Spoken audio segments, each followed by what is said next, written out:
back to my channel. We're gonna be doing something a little bit different for this video today. Mostly because I'm currently reading through a TBR that my best friend David put together. I'll link that video down below in case you guys are interested in what I'm reading there. But he did not pick out any graphic novels or anything for me, which is perfectly fine because I know he usually doesn't read those. He reads more novels, books. But I have a gigantic stack here from just me purchasing them, but also from Phoenix Comic Fest, and I'm itching to read them.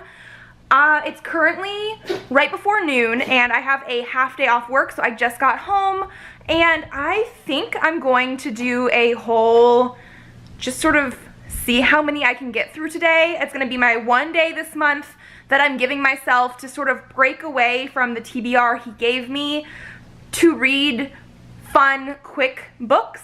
I have this stack right here. I know that some of these are individual ones for the series or like the whole series. This one here, Hex 11 Volume 2 just came in.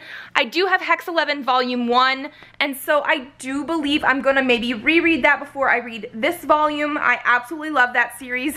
I actually ended up funding the Volume 2 on Kickstarter, and I also got this shirt. So it has the "Peace Be With You" on the front, and then there is something on the back. Let me see if I can maybe show you in the mirror of the bathroom. And then it has this on the back. Maybe not completely appropriate for my channel, but at least it doesn't actually have full curse words on it. But I absolutely loved it. I thought it was very appropriate for today's sort of reading a whole bunch of comics and graphic novels.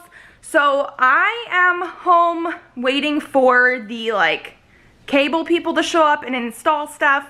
I'm supposed to maybe meet my mother later to turn in my old phone because I got a new one. But my major plan is going to be reading these books. I don't think I have much else I need to do today. So yeah, I'm gonna be getting started as soon as I have some lunch. So lunch has been had and I'm ready to read. I think I'm gonna go through these from the ones I feel like are my least likely to be a favorite. I bought them all for a reason, so it's not like I'm gonna hate anything, at least I'm not expecting to. But I do have some ones that I'm just not as sure about. Like, I was very sold on it from the people that sold it to me, but they're not usually either my art style or my genre. So I think I'm gonna start with those and then work my way to the ones that I feel like I am really gonna like, or sequels to ones that I have loved already, so I end on a high note. So I do think I'm actually gonna be starting with Silver first. This is by Stephen Frank, and I think, shh, baby. I think this is some sort of vampire hunter. There's something to do with actual silver treasure or something, but sounded interesting. Not entirely sure what I'm going to think about it because it's not something I would normally pick up, but I think I'm going to read this one first. Hey guys, we're back. So I did just finish Silver Volume 1.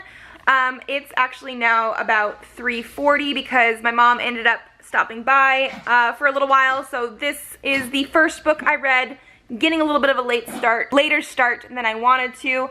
I'm actually going to be giving this a 4 out of 5 stars. It actually quite surprised me how much I liked this. Mostly I'm giving this a 4 out of 5 stars because this is sort of setting up everything that's going to be happening. This follows, ooh, I don't even know the main character's name. They didn't really say it too much. I think James Finnegan, who is sort of a heist sort of guy. He goes in, steals really expensive objects, and this has the first 3 issues of the comic or graphic novel in it, and this sort of sets up the whole big heist that they're going to be going for. So he has some guys on his side, and then they end up going after pieces of silver. So it's a treasure that I think Dracula had in his castle. There is a girl character who is the great-granddaughter of Van Helsing, and we got a little bit of vampire action in here. It does feel a little bit more like a sort of noir story, although near the end of the last issue in here, I also felt a little bit like it reminded me a little bit of Indiana Jones, just sort of how they were setting up what they were going to be doing, and it has some of those like fantastical elements in it. This one, the only thing I don't like as much is sort of the art style on here. It's just not something I would normally go for. I do feel like the art style on here was sort of going for the more of like a noir sort of feeling. It is all in black and white. Some of it is a little bit like, not really grainy, but it has like the dots for like the shading in it. I did really like the pacing of the story. It didn't take too long to get going. It did end like right before they're going on their new heist, so I am sort of at, not necessarily a cliffhanger, but it did set up very well for what the next act, next volume would be. So yeah, 4 out of 5 stars. I do think I'm going to be picking up the next volumes in this sometime this year.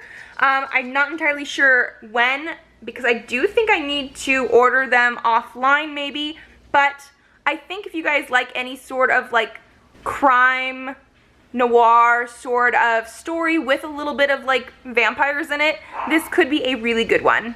Now I think I'm going to be picking up Monster Elementary by Nicholas Doan. It also has a sequel, Monster Elementary and the Egyptian Curse. These ones are more fun sort of monster stories where the kids are younger, and from what I understand, it has sort of an anthology art style, so it's not the same artist throughout the series. Some of the art styles I liked, some I didn't, but we're gonna get into it and see how the actual story is. So I just wanted to update you guys. I did finish reading the first volume of Monster Elementary. I think I'm gonna give this one a 3.5 out of 5 stars, mostly because this is sort of like an anthology collection, not only of the artists, because there are different artists for different stories, but of different stories as well. It doesn't have a full, complete story arc, which makes it not as much something I like to read in general. However, a lot of it was super cute. I did want to show you guys a couple stories that I just liked the most. So the first one here was Monster Elementary. The story is called Minerva. This one is written by Nicholas Doan and illustrated by Cal, it looks like. But this art style is just super, super cute. It's a short story about Gilda, and then Minerva ends up being the dog. I just really, really liked this story here. And then the other one that I really, really liked is the Monster Elementary Party Animal. This one actually looks like it was also illustrated by Cal and written by Nicholas Doan and also Conan Grawl, it looks like. This one here follows a different character who is Francesca, and this is her being invited to sort of like a slumber party, birthday party sort of thing. It was, again, super adorable. It really shows the difference between the monsters and the humans. And so I just really, really enjoyed those two stories specifically the most out of this volume, although I do think there were other really, really good ones in here. I'm going to be moving on directly into the second volume. I do believe that one is also going to be an anthology sort of story, so let's get right on into that. So I just finished the second volume in the Monster Elementary series, I guess. And I think I'm going to give this one a 3.5 as well. It had the same sort of concept as the first one. It is more of an anthology sort of collection. The stories and artists change throughout the different stories, but I did have a couple that I absolutely loved. The first one is going to be Coble Returns, written by Nicholas Doan and art by Bobby Timoney. This one here follows a character that we had seen in the first volume, and I just really like the art style. It was sort of a tongue-in-cheek sort of story between him and the other little monsters. It was just really adorable. And then the second story I really liked, I think, is the one that is the namesake of this volume. It's the Egyptian Curse, and this is also written by Nicholas Doan. The art is by Leroy Leahy. This one here gives us more backstory into Rags, which is the mummy character, because his parents here did sort of adopt him from Egypt. And so this one, again, super cute art style, really, really loved it. And this was a longer story. Again, the Coble Returns one was as well, so I think that was part of the reason I liked it. It had more actual story elements, but this was just a super cute story. I really liked the backstory into Rags, and so just a really good job. So now I think I'm going to be moving into the Young Avengers comics. I do have the first three, I think it's only three, the first three volumes here. This is by Kieran Gillen, and it looks like Jamie McKelvey. I absolutely liked some other stuff that I have read by Kieran Gillen, so I am very excited to jump into these ones. Dinner time! Yay.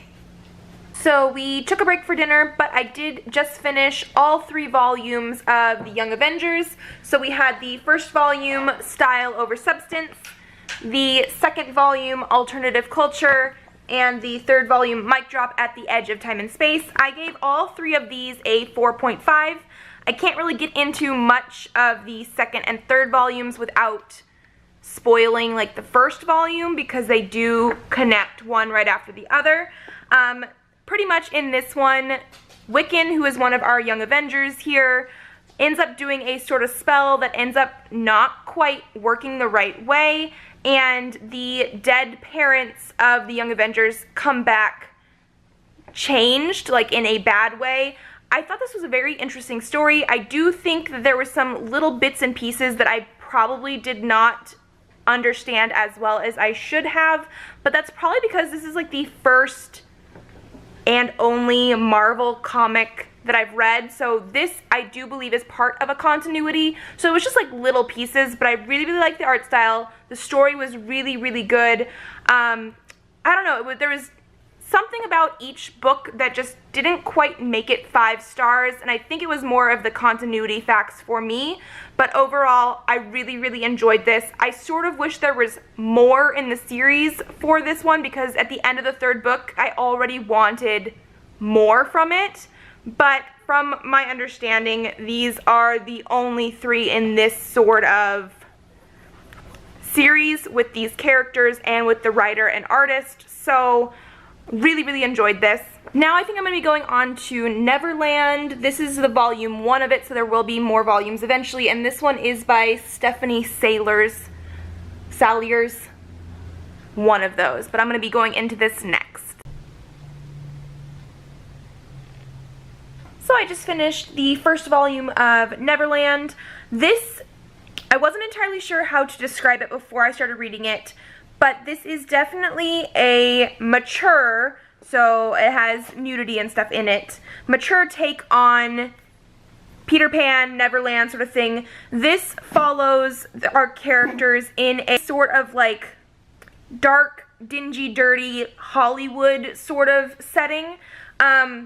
Our main character of Wendy has just moved into town, I believe, with her parents. She's sort of like a rebel at school, doesn't really do everything that she's told. Peter has an underground rock band, and there's some sort of drug going around called pixie dust, where it makes girls think they can fly, and then they end up jumping off of buildings and things like that. So it is definitely more of a mature take on it. It does have some magical elements in it, but we don't really get to see that until at least, I want to say, halfway through. This is a sort of short volume compared to some other comic graphic novel bind-up volumes, but there is supposed to be a second volume out eventually, and I do think this was a very good start. I did give it, I think, a 4 out of 5 stars. The art style was very nice. However, there were certain panels that were a little bit off, like the eyes were like cross-eyed and that kind of thing. Otherwise, I really enjoyed this. This is definitely one that you should be a little bit older to read, because it does deal with more mature topics, but really enjoyed this one. So I think I'm going to be moving on to Stained. This is another graphic novel comics bind-up that I purchased at Phoenix Comic Fest. I don't know too much about it, except for it sort of reminds me of like a sci-fi sort of story just based on the cover here.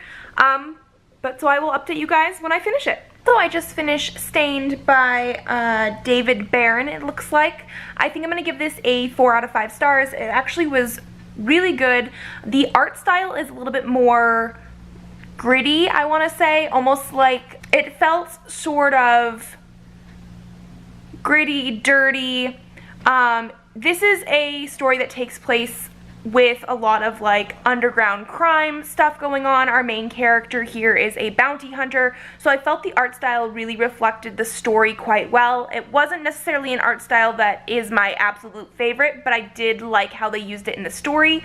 Our main character, like I said, is a bounty hunter, and she's trying to recover some like art for a client and ends up discovering a worse sort of crime scheme that's going on, and obviously it all just takes off from there. From what I remember when I purchased this, this is a full complete story right here, but there is supposed to be some sort of follow-up volume coming out eventually. I think maybe like a companion or something like that, but something in the same world. I did really like this one. I would probably read more in this world as well. While it was not a full 5 stars for me, I still think it was a really, really good one. It is a little bit more mature than some of the other books I was reading. Not as mature as like Neverland. This does have more violence in it, but it was a really, really fun ride.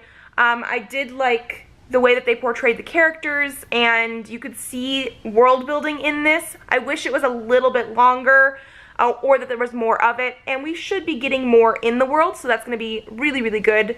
And now I think I'm going to be moving on to Humbug. This is by A.J. Gentile. This, Stained and Neverland, I actually bought all at the same table during Phoenix Comic Fest. I think they're just all published by this same company here. It's the like the 451 Burn. This is supposed to be a sort of, I think it's like a steampunk retelling of A Christmas Carol, so we will definitely see about this one. Okay, so I just finished Humbug here. I do think I'm going to give this probably a 4, maybe a 4.5 stars. I really, really enjoyed this one. This one follows Ebenezer Scrooge after the events of the Christmas Carol, and he ends up being a sort of paranormal detective ghost hunter sort of thing. This was a very, very fun ride. I absolutely loved the art style in it. It was a very long story for a volume, because this is the whole thing. From what I understand, there is no more after this, even though it did sort of feel like they left it open for more, sort of like how TV shows, movies always leave a little bit open at the end if they think they're going to get another season or a sequel. But this was a really, really fun ride. I do think this is probably going to be the last one I read tonight. It is after 10 and I am just super, super tired. I was pretty much just going to do this as a one-day sort of thing. However, I only have like 2 more books left, so I might read some more tomorrow. The only other ones that I really, really wanted to get to were Niobe Shia's Life, as well as the Hex 11 Volume 2, but I might have to do a reread of Volume 1 with that. I will figure that out after work tomorrow, but I got so much reading done for this stuff. I think this was a very good experiment. I'm going to be ending all of this stuff probably tomorrow, just in case I read more, and to have better lighting, because I'm currently sitting in bed at 10 p.m. at night with like yellowy artificial light. So I will get back to you guys, but really, really enjoyed that one. So I couldn't just leave it at one day, apparently. I was gonna do a one-day graphic novel reading sort of thing, but I got home from work today around 3:30, 3:40, and I just decided that I do need to read more. I only have a couple more left. I am going to be reading the Niobe Shia's Life. This was written by Sebastian Jones and Amanda Listenberg. I am super interested in this. This one is technically a sequel to the beginning of the series. I actually don't even know what the first ones were, but it is at a point where you can read it by itself.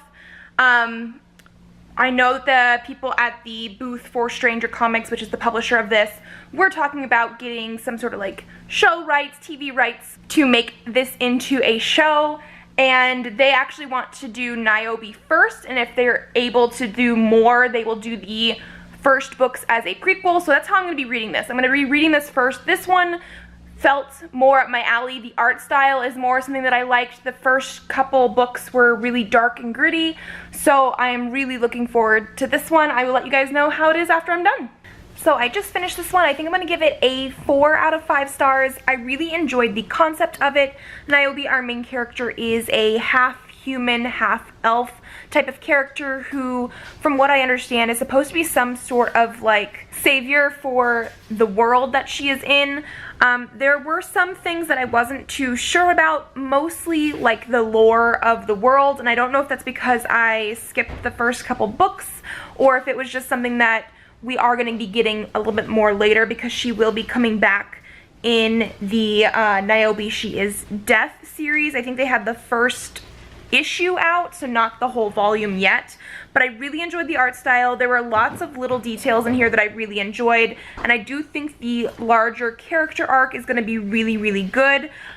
This I do think was more up my alley probably than the first couple volumes, just because this was more of a coming of age sort of story. There was some action. There was quite a bit of character building for her. I do wish that it was a little bit longer so I would get more character building for the people around her, but I am excited to read more in this series. And then the last two things that I wanted to read are going to be Hex 11 Volume 1, which I have read before, absolutely loved. I do think I gave it like 5 out of 5 stars. And then the Hex 11 Volume 2, which is the newest graphic novel, or I think even book, that I have right now. I'm very interested to see what is going to happen in the second one. This series follows our main character of Eleanor, who lives in a world that has magic, but you can actually like purchase it. It is some sort of technological advance. It is a world that is a cross between sci-fi and fantasy, and I'm very excited to read the second volume. So I just finished Volume 1 and Volume 2 of Hex 11. I'm giving these both 5 out of 5 stars. I think it was my favorite comic / graphic novel that I've read in the past 2 days. I read the first one months ago. I think I originally bought it during Phoenix Comic Con last year, so around the end of May. I think I read it for the first time around then. Absolutely loved it. I just finished both of these because I wanted to do a refresh. Absolutely loved it again. The art style on these is, I think, one of my favorites.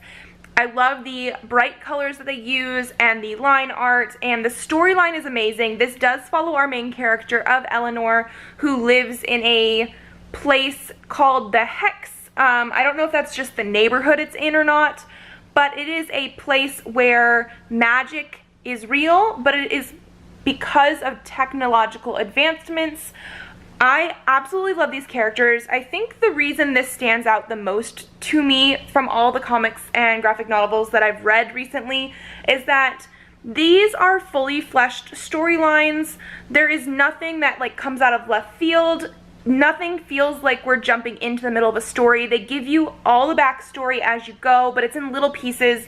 Every single character feels real and human, and by that, not everybody is human in this because there are magical elements and one of the characters is like possessed by a demon, but they have flaws and things that make them stand out and different. Not everybody is a good person, even if they are on the like good team. It's just really, really good. Both of these volumes end on a slight cliffhanger, in the fact that the main problem of the book is solved. However, they sort of bring somebody or something back near the end of it that gives you anticipation for what's going to happen next. Again, I absolutely love this one. These are by Lisa K. Weber and Kelly Sue Milano. I have them both signed because I got the first one at Phoenix Comic Con last year and had them sign it. And then the second one I got off of Kickstarter, and so everything came signed. It was just amazing. I think this is going to be my last update for right now, but I absolutely loved these. And now we're on day 3 because I forgot to film like a exit wrap-up sort of thing. So I ended up reading, it looks like 12 graphic novels. I think this was a really, really good, fun sort of thing for me personally, only because I wasn't really going to be able to read them with the TBR that my friend put together. If you guys like this video, give it a thumbs up to let me know. Leave me a comment down below if you've read any of these. I know a lot of them are independently published, but I would love to talk to you guys about any of them if you've read them. Subscribe to this channel if you would like to see more videos. I do have videos up every Monday and Thursday, so I will see you then. Bye!